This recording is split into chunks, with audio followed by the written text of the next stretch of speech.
Hi hello friends, ಎಲ್ಲರಿಗೂ ನಮ್ಮ ಅಮ್ಮನ ಅಡುಗೆಗೆ ಸ್ವಾಗತ. ನೀವೇನಾದರೂ ಫಸ್ಟ್ ಟೈಮ್ ನಮ್ಮ ಚಾನಲ್ನ ನೋಡ್ತಾ ಇದ್ದೀರಾ, ನಮ್ಮ ಅಮ್ಮನ ಅಡುಗೆ ಚಾನಲ್ನ ಸಬ್ಸ್ಕ್ರೈಬ್ ಮಾಡ್ಕೊಳ್ಳಿ. ಹಾಗೆಯೇ ಪಕ್ಕದಲ್ಲಿ ಬರುವ ಬೆಲ್ ಐಕನ್ನ ಕ್ಲಿಕ್ ಮಾಡೋದು ಮಾತ್ರ ಮರಿಬೇಡಿ. ಇವತ್ತು ನಾನು ಇದ್ಕಿದ ಅವರೆಕಾಳು ಸಾಂಬಾರನ್ನ ಮಾಡೋದು ಹೇಗೆ ಅಂತ ತೋರಿಸ್ಕೊಡ್ತಾ ಇದ್ದೀನಿ. ತುಂಬ ರುಚಿಯಾಗಿರುತ್ತೆ. ದೋಸೆಗೆ, ಮುದ್ದೆಗೆ, ಇಡ್ಲಿಗೆ, ಚಪಾತಿಗೆ, ಅನ್ನಗೆ ಎಲ್ಲದಕ್ಕೂ ಒಂದು ಪರ್ಫೆಕ್ಟ್ ಕಾಂಬಿನೇಷನ್ ಈ ಇದ್ಕಿದ ಅವರೆಕಾಳು ಸಾಂಬಾರು. ಸಿಂಪಲ್ಲಾಗಿ ಮಾಡ್ಕೋಬೋದು. ಬನ್ನಿ ಮಾಡೋದು ಹೇಗೆ ಅಂತ ನೋಡೋಣ. ಅದಕ್ಕಿಂತ ಮುಂಚೆ ಇಂಗ್ರೀಡಿಯೆಂಟ್ಸ್: 1 ಇಂಚ್ ಆಗೋಷ್ಟು ಚಕ್ಕೆ, 5 ಲವಂಗ, 1 ಟೀ ಸ್ಪೂನ್ ಗಸಗಸೆ, 2 ಟೀ ಸ್ಪೂನ್ ಧನಿಯಾ ಪುಡಿ, 1/4 ಟೀ ಸ್ಪೂನ್ ಅರಿಶಿನ ಪುಡಿ, ಅರ್ಧ ಟೀ ಸ್ಪೂನ್ ಆಗೋಷ್ಟು ಸೋಂಪು, ಎಣ್ಣೆ 3 ರಿಂದ 4 ಟೇಬಲ್ ಸ್ಪೂನ್, 2 ಹಸಿಮೆಣಸಿನ್ಕಾಯಿ, 5 ಒಣಮೆಣಸಿನ್ಕಾಯಿ, ತೆಂಗಿನಕಾಯಿ ಒಂದು ಅರ್ಧ ಕಪ್ ಆಗೋಷ್ಟು ಈ ಥರ ಕಟ್ ಮಾಡಿ ಇಟ್ಕೊಂಡಿದ್ದೀನಿ. ಆಲೂಗಡ್ಡೆ 2ನ ಮೀಡಿಯಮ್ ಸೈಜಲ್ಲಿ ಕಟ್ ಮಾಡಿ ಈ ಥರ ನೀರಲ್ಲಿ ಹಾಕಿ ಇಟ್ಕೊಂಡಿದ್ದೀನಿ. ರುಚಿಗೆ ತಕ್ಕಷ್ಟು ಉಪ್ಪು, 1 ಟೊಮೆಟೊನ ಮೀಡಿಯಮ್ ಸೈಜಲ್ಲಿ ಕಟ್ ಮಾಡಿ ಇಟ್ಕೊಂಡಿದ್ದೀನಿ. 1 ಇಂಚ್ ಆಗೋಷ್ಟು ಶುಂಠಿನ ಚಿಕ್ಕದಾಗಿ ಕಟ್ ಮಾಡಿ ಇಟ್ಕೊಂಡಿದ್ದೀನಿ. 1 ಗಡ್ಡೆ ಬೆಳ್ಳುಳ್ಳಿನ ಇದ್ರ ಸುಲಿದು ಇಟ್ಕೊಂಡಿದ್ದೀನಿ. ಈರುಳ್ಳಿ 2ನ ಇದರ ಉದ್ದುದ್ದಕ್ಕೆ ಕಟ್ ಮಾಡಿ ಇಟ್ಕೊಂಡಿದ್ದೀನಿ. 1 ಕಡ್ಡಿ ಕರಿಬೇವು, ಕೊತ್ತಂಬರಿ ಸೊಪ್ಪು 2 ಟೇಬಲ್ ಸ್ಪೂನ್.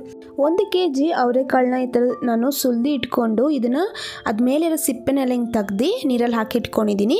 ಇವಾಗ ಮಾಡೋದು ಹೇಗೆ ಅಂತ ನೋಡೋಣ. ಮೊದಲು ಸ್ಟವ್ ಹಚ್ಚಿ ನಾನು ಈ ಥರ ಒಂದು ಪ್ಯಾನ್ ಇಟ್ಕೊಂಡಿದ್ದೀನಿ. ಇವಾಗ ಇದಕ್ಕೆ ನಾನು 2 ಟೇಬಲ್ ಸ್ಪೂನ್ ಆಗೋಷ್ಟು ಎಣ್ಣೆನ ಹಾಕ್ಕೊಂಡು ಶುಂಠಿನ ಹಾಕ್ಕೊಂಡಿದ್ದೀನಿ. ಶುಂಠಿ ಹಾಗೆಯೇ ಬೆಳ್ಳುಳ್ಳಿನ ಹಾಕ್ಕೊಂಡು ಇವಾಗ ನಾನು ಚಕ್ಕೆ ಮತ್ತು ಲವಂಗ, ನಾವು ಮಸಾಲೆ ನಾವಿಲ್ಲಿ ಏನು ರೆಡಿ ಮಾಡ್ತಾ ಇದ್ದೀರಿ ಒಂದೇ ಸತಿ ಎಲ್ಲ ಹಾಕಿ ಫ್ರೈ ಮಾಡಿ ಪೇಸ್ಟ್ ಮಾಡೋದೆ ಫ್ರೆಂಡ್ಸ್. ಇವಾಗ ಹಸಿಮೆಣಸಿನ್ಕಾಯಿ, ಒಣಮೆಣಸಿನ್ಕಾಯಿ ಇಷ್ಟು ಹಾಕ್ಕೊಂಡು ನಾವು ಫ್ರೈ ಮಾಡ್ಕೋಬೇಕಾಗುತ್ತೆ. ಲೈಟಾಗಿ ಫ್ರೈ ಮಾಡ್ಕೊಳ್ಳಿ, ಜಾಸ್ತಿ ಫ್ರೈ ಮಾಡೋಕ್ಕೆ ಹೋಗಬೇಡಿ. ಇವಾಗ ಈರುಳ್ಳಿನ ಹಾಕ್ಕೊಂಡಿದ್ದೀನಿ. ಈರುಳ್ಳಿನೂ ಹಾಕ್ಕೊಂಡು ಸಹ ನಾವು ಲೈಟಾಗಿ ಫ್ರೈ ಮಾಡ್ಕೋಬೇಕಾಗುತ್ತೆ. ಇದನ್ನು ನೀವು ಮೀಡಿಯಮ್ ಫ್ಲೇಮಲ್ಲೇ ಫ್ರೈ ಮಾಡ್ಕೊಳ್ಳಿ. ಇವಾಗ ನೋಡಿದ್ರಲ್ಲ, ಸೋಂಪನ್ನು ಹಾಕ್ಕೊಂಡಿದ್ದೀನಿ, ಹಾಗೆ ಗಸಗಸೆ ಹಾಕ್ಕೊಂಡಿದ್ದೀನಿ. ಇವಾಗ ಒಂದು ಸ್ವಲ್ಪ ಹೊತ್ತು 5 to 10 ಸೆಕೆಂಡ್ಸ್ ಫ್ರೈ ಮಾಡ್ಕೊತಾ ಇದ್ದೀನಿ ಅಷ್ಟೇ. ಇವಾಗ ಇದೆಲ್ಲ ಫ್ರೈ ಮಾಡ್ಕೊಂಡಿದ್ದಾದಮೇಲೆ ಟೊಮೆಟೊನ ಹಾಕ್ಕೊಂಡಿದ್ದೀನಿ. ಇದು ಟೊಮೆಟೊ ಸಾಫ್ಟ್ ಆಗಬೇಕು, ಅಲ್ಲಿವರೆಗೂ ಫ್ರೈ ಮಾಡ್ಕೊಳ್ಳಿ. ಲೈಟಾಗಿ ಸಾಫ್ಟ್ ಆದಮೇಲೆ ನಾನು ಇವಾಗ ಧನಿಯಾ ಪುಡಿ ಹಾಕ್ಕೊಂಡಿದ್ದೀನಿ, ಹಾಗೆಯೇ ಅರಿಶಿನ ಪುಡಿನ ಹಾಕ್ಕೊತಾ ಇದ್ದೀನಿ. ಇವಾಗ ಇದನ್ನು ಹಾಕ್ಕೊಂಡು ಫ್ರೈ ಮಾಡ್ಕೋಬೇಕಾಗುತ್ತೆ. ಎಲ್ಲ 2 ನಿಮಿಷನ ಮೀಡಿಯಮ್ ಫ್ಲೇಮಲ್ಲೇ ಫ್ರೈ ಮಾಡ್ಕೊಳ್ಳಿ. ಇವಾಗ ಇದೆಲ್ಲ ಫ್ರೈ ಮಾಡ್ಕೊಂಡಿದ್ದಾದಮೇಲೆ ನಾನು ಲಾಸ್ಟಿಗೆ ತೆಂಗಿನಕಾಯಿ ಹಾಕ್ಕೊಂಡಿದ್ದೀನಿ. ಈ ಥರ ಚಿಕ್ಕದಾಗಿ ಕಟ್ ಮಾಡಿ ಹಾಕ್ಕೊಂಡಿರೋದು. ನೀವು ಇದನ್ನು ಸ್ಕ್ರೇಪ್ ಮಾಡಿ ಹಾಕ್ಕೋಬೋದು, ಇಲ್ಲಾಂದರೆ ಇದನ್ನು ತುರಿದು ಸಹ ಹಾಕ್ಕೋಬೋದು. ಇವಾಗ ನೋಡಿದ್ರಲ್ಲ, ಕೊತ್ತಂಬರಿ ಸೊಪ್ಪು ಹಾಕ್ಕೊಂಡು ಲೈಟಾಗಿ ಫ್ರೈ ಮಾಡ್ಕೊಳ್ಳಿ. ಈ ಟೈಮಲ್ಲಿ ನೀವು ಲೈಟಾಗಿ ಬಿಸಿಯಲ್ಲಿ ಫ್ರೈ ಆದರೆ ಸಾಕಾಗುತ್ತೆ. ಇವಾಗ ಸ್ಟವ್ ಆಫ್ ಮಾಡಿದ್ದೀನಿ ನಾನು. ಇದ್ರ ಬಿಸಿಯಲ್ಲೇ ಲೈಟಾಗಿ ಫ್ರೈ ಮಾಡಿಕೊಂಡು ಇದನ್ನು ಹಾಗೆಯೇ ಸ್ವಲ್ಪ ತಣ್ಣಗಾಗೋದಕ್ಕೆ ಬಿಡ್ತಾಯಿದ್ದೀನಿ.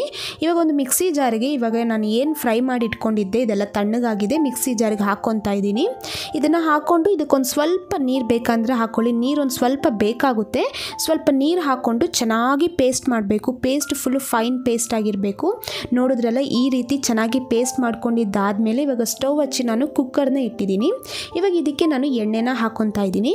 ಒಂದು 3 ರಿಂದ 4 ಟೇಬಲ್ ಸ್ಪೂನ್ ಎಣ್ಣೆ ಬೇಕಾಗುತ್ತೆ. ಅಂದರೆ ನಾನಿಲ್ಲಿ ಒಂದು 3 ಟೇಬಲ್ ಸ್ಪೂನ್ ಹಾಕ್ಕೊಂಡಿರ್ತೀನಿ. ಇವಾಗ ಕರಿಬೇವನ್ನು ಹಾಕ್ಕೊಂಡು ಲೈಟಾಗಿ ಫ್ರೈ ಮಾಡ್ಕೊತಾ ಇದ್ದೀನಿ. ನೋಡಿದ್ರಲ್ಲ, ಕರಿಬೇವು ಈ ಥರ ಲೈಟಾಗಿ ಫ್ರೈ ಮಾಡೋದ್ರಿಂದ ಟೇಸ್ಟು ತುಂಬ ಚೆನ್ನಾಗಿರುತ್ತೆ. ಇವಾಗ ನಾನು ಇದ್ಕಿದ ಅವರೆಕಾಳನ್ನು ಹಾಕ್ಕೊಂಡಿದ್ದೀನಿ. ಹಾಗೆಯೇ ರುಚಿಗೆ ತಕ್ಕಷ್ಟು ಉಪ್ಪು, ಒಂದು ಸ್ವಲ್ಪ ಅರಿಶಿನ ಪುಡಿನ ಹಾಕ್ಕೊತಾ ಇದ್ದೀನಿ. ಇಲ್ಲಿ ನಾನು ಹಾಕ್ಕೊಂಡು ನಾವು ಚೆನ್ನಾಗಿ ಫ್ರೈ ಮಾಡ್ಕೋಬೇಕು. ಎಷ್ಟೊತ್ತು ಮಾಡಬೇಕಂತಂದರೆ ಒಂದು 2 ನಿಮಿಷ ಫ್ರೈ ಮಾಡ್ಕೋಬೇಕು ಅಷ್ಟೇ ಫ್ರೆಂಡ್ಸ್. ಜಾಸ್ತಿನೂ ಫ್ರೈ ಮಾಡೋಕ್ಕೆ ಹೋಗ್ಬಿಡಿ. ಅದು ಅವರೆಕಾಳಲ್ಲಿ ಇರುವಂತಹ ಹಸಿ ವಾಸನೆ ಏನಿದೆ ಸ್ವಲ್ಪ ಫ್ರೈ ಮಾಡಿದ್ರೆ ಟೇಸ್ಟು ತುಂಬ ಚೆನ್ನಾಗಿ ಬರುತ್ತೆ. ಇವಾಗ ಆಲೂಗಡ್ಡೆನೂ ಸಹ ನಾವು ಇದೇ ರೀತಿ ಫ್ರೈ ಮಾಡ್ಕೋಬೇಕಾಗುತ್ತೆ. ನಾನು ಒಂದು 2 ನಿಮಿಷ ಲೋ ಟು ಮೀಡಿಯಮ್ ಫ್ಲೇಮಲ್ಲಿ ಫ್ರೈ ಮಾಡ್ಕೊಂಡಿದ್ದಾಗಿದೆ. ಇವಾಗ ನಾನು ಮೊದಲೇ ಪೇಸ್ಟ್ ಮಾಡಿ ಇಟ್ಕೊಂಡಿದ್ನಲ್ಲ, ಪೇಸ್ಟನ್ನ ಹಾಕ್ಕೊತಾ ಇದ್ದೀನಿ. ಹಾಗೆಯೇ ಮಿಕ್ಸಿ ಜಾರಿಗೆ ಸ್ವಲ್ಪ ನೀರನ್ನು ಹಾಕ್ಕೊಂಡು ಆ ಮಸಾಲೆನೆಲ್ಲ ಹಾಕ್ಕೊಂಡಿದ್ದೀನಿ. ಹಾಕ್ಕೊಂಡು ಚೆನ್ನಾಗಿ ಇದೇ ಥರನೇ ನಾವು ಮಿಕ್ಸ್ ಮಾಡ್ಕೋಬೇಕಾಗುತ್ತೆ. ನೋಡಿದ್ರಲ್ಲ, ಈ ರೀತಿ ಮಿಕ್ಸ್ ಮಾಡ್ಕೊಂಡಿದ್ದಾದಮೇಲೆ ಇದಕ್ಕೊಂದು ಸ್ವಲ್ಪ ನೀರನ್ನು ಹಾಕ್ಕೊತಾ ಇದ್ದೀನಿ. ನಿಮಗೆ ಈ ಟೈಮಲ್ಲಿ ಕನ್ಸಿಸ್ಟೆನ್ಸಿ ನೋಡ್ಕೋಬೇಕಾಗುತ್ತೆ. ನೀವು ಮುದ್ದೆಗೆ ಮಾಡೋದಾದರೆ ಸ್ವಲ್ಪ ನೀರಾಗಿ ಮಾಡ್ಕೋಬೋದು, ಇಲ್ಲ ರೈಸಿಗೆ ಚಪಾತಿಗೆ ಬೇಕನ್ನೋ ಸ್ವಲ್ಪ ಗಟ್ಟಿಗೆ ಮಾಡ್ಕೊಳ್ಳಿ. ನಾನಿಲ್ಲಿ ಒಂದು 2 ಗ್ಲಾಸ್ ಆಗೋಷ್ಟು ನೀರನ್ನು ಹಾಕ್ಕೊಂಡಿದ್ದೀನಿ. ಹಾಗೆಯೇ ರುಚಿಗೆ ತಕ್ಕಷ್ಟು ಉಪ್ಪು. ಈ ಟೈಮಲ್ಲಿ ಉಪ್ಪನ್ನು ನೋಡಿ, ಯಾಕಂದರೆ ನೀರು ಹಾಕಿದ್ಮೇಲೆ ನಮಗೆ ಉಪ್ಪು ಯಾವ ರೀತಿ ಬೇಕು ಅನ್ನೋದು ನಾವು ನೋಡ್ಕೋಬೇಕಾಗುತ್ತೆ.